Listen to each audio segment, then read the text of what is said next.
اعوذ باللہ من الشیطان الرجیم بسم اللہ الرحمن الرحیم رب اشرح لی صدری ویسر لی امری واحلل عقدۃ من لسانی یفقہوا قولی۔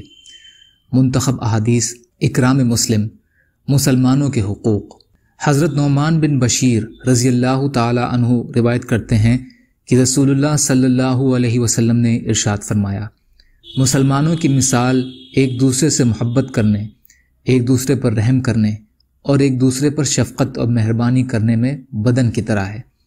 جب اس کا ایک عضو بھی دکھتا ہے تو دکھن کی وجہ سے بدن کے باقی سارے اعضاء بھی بخار اور بے خوابی میں اس کے شریک حال ہو جاتے ہیں۔ مسلم شریف۔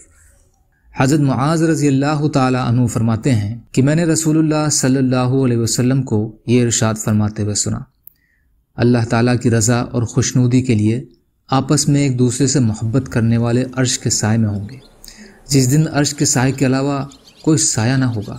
انبیاء اور شہداء ان کے خاص مرتبہ اور مقام کی وجہ سے ان پر رشک کریں گے۔ ابن حبان۔ یا اللہ ہم سب کو کہنے سننے سے زیادہ عمل کی توفیق عطا فرما۔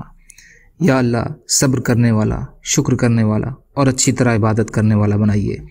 یا اللہ جو مظلوم ہیں ان کی مدد فرمائیے، جو پریشان حال ہیں ان کی پریشانیوں کو دور کر دیجیے، جو قرض میں ہیں ان کے قرضوں کو ادا کرا دیجیے، جو بیمار ہیں انہیں صحت عطا فرمائیے۔ یا اللہ ہمارے لیے آسانیاں پیدا فرمائیے۔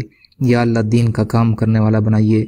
یا اللہ دین پر چلنے والا بنا دیجیے، استقامت عطا کیجیے، دین پر ڈٹے رہنے والا بنا دیجیے۔ یا اللہ آپ کی خوشنودی والی شہادت کی موت کا درجہ عطا فرمائیے۔ یا اللہ بغض، حسد، جلن، کینہ، تکبر، ریاکاری سے ہمارے دلوں کو پاک کر دیجیے۔ یا اللہ ہماری لغزشوں کو معاف فرمائیے، ہم کو اچھے اعمال پہ لگا دیجیے۔ یا اللہ ہم کو برے اعمال سے بچا لیجیے، برحمتک یا ارحم الراحمین۔ لا الہ الا اللہ محمد رسول اللہ۔ السلام علیکم۔